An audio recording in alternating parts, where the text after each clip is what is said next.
जो कहुई कि मु ट्रांसजेंडर बोली डॉक्टर मते परीक्षा कर भारतीय संविधान भितर जिते राइट टू एक्सप्रेस कथा कहुची राइट टू चॉइस कथा कहुची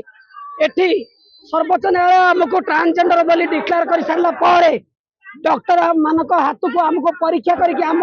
जीवन निर्धारण करने को केंद्र सरकार किए ना आम सहित कथा ना आलोचना कर मनमुखी गोटे बिल आणुंट से बिल प्रतिवाद रे आज आम ए प्रोटेस्ट कर केंद्र सरकार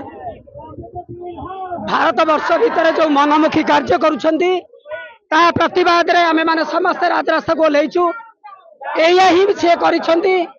कि जो NALSA versus union of India रो जजमेंट थिला सर्वोच्च न्यायालय हमको नागरिकत्व प्रदान करथिले एवं सबुठ बड़ कथा सेल्फ डिक्लेरेशन रो कथा कहिथिले एबे निकट अतीत रे गत 12 तारिख रे केंद्र सरकार गोटे बिल इंट्रोड्यूस करिसंती जहा ट्रांसजेंडर अमेंडमेंट बिल 2026 जो कहुई कि मु ट्रांसजेंडर बोली डॉक्टर मते परीक्षा कर भारतीय संविधान भितर जिते राइट टू एक्सप्रेस कथा कहुची राइट टू चॉइस कथा कहुची